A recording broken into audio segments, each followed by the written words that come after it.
New tonight, here's a tough question for you.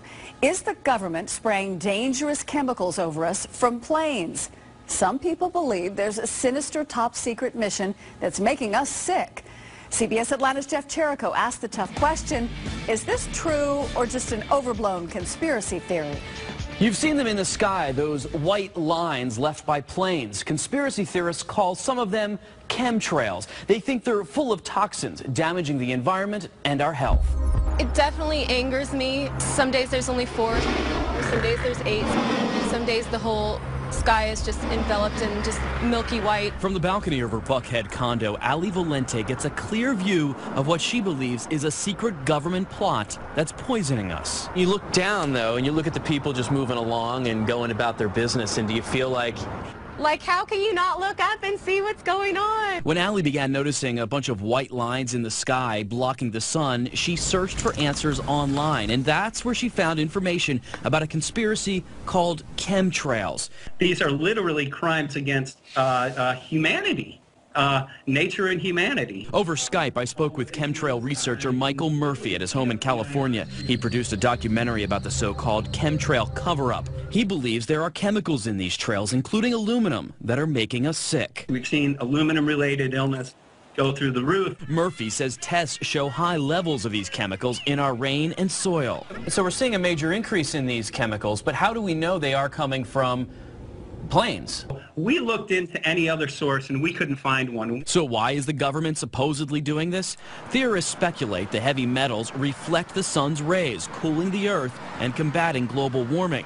So how can you tell the difference between chemtrails and typical plane contrails? A contrail dissipates and evaporates pretty quickly. A chemtrail lingers.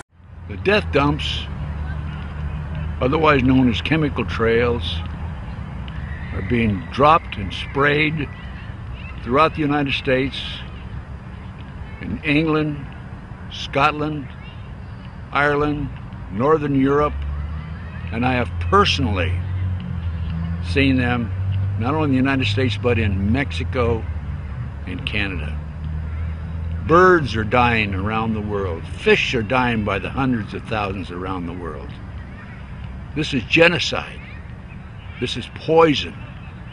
This is murder by the United Nations. This element within our society that's doing this must be stopped.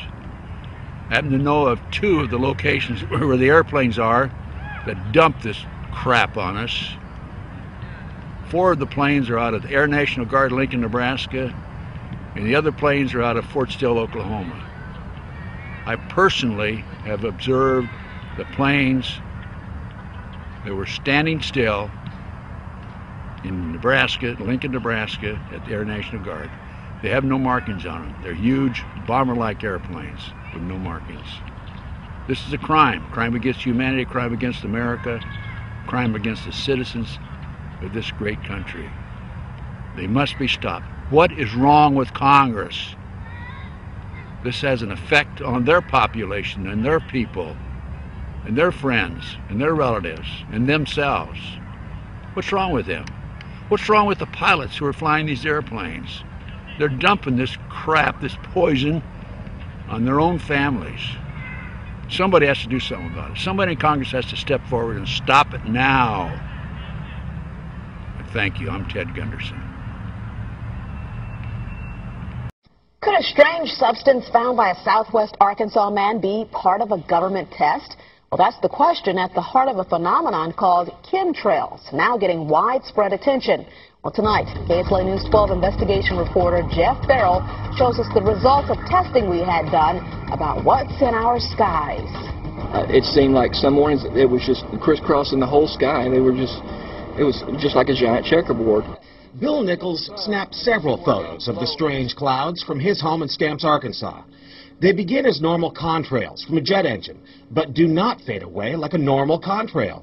Soon after, he saw particles in the air. You know, because we'd see it drop to the ground in a haze. Nichols then noticed the material collecting on the ground. This is water and stuff that I collected in bowls. I had it set out in my backyard on my dad's pickup truck. KSLA News 12 had the sample tested at a lab. The results? A high level of barium, 6.8 parts per million. more than 3 times the toxic level set by the EPA. Armed with these lab results about the high levels of barium found in our sample, we decided to contact the Louisiana Department of Environmental Quality. They told us that yes, these levels are very unusual, but at the same time they added the caveat that proving the source is a whole nother matter. Barium is a hallmark of other chemtrail testing, which even attracted attention from a Los Angeles TV station. There's already no shortage of unclassified weather modification programs by the government. But those who fear chemtrails could be secret biological or chemical testing on the public point to the 1977 Senate hearings in particular, which confirmed 239 populated areas had been contaminated with biological agents between 1949 and 1969.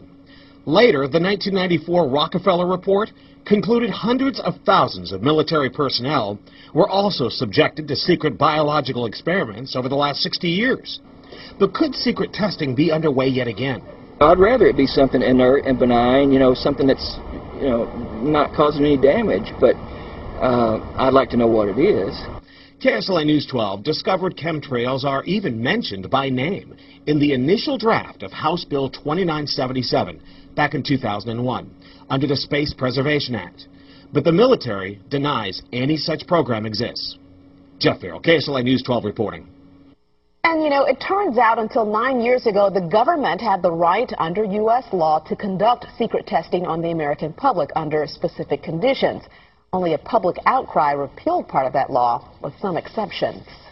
Now, Jeff's report mentioned high levels of barium linked to those alleged chemtrails. We wanted to find out exactly what effects barium has on the body. We spoke with Mark Ryan, the director of the Poison Control Center. Ryan tells KSLA News 12 that short-term exposure can lead to anything from stomach to chest pains. Long-term exposure causes blood pressure problems. Ryan addressed concerns by chemtrail researchers that barium could be meant to wear down a person's immune system. Anything that causes ill effects in the body long-term, chronically, is going to affect your ability because it's constantly working on the body. So from that aspect, yeah, that's a potential.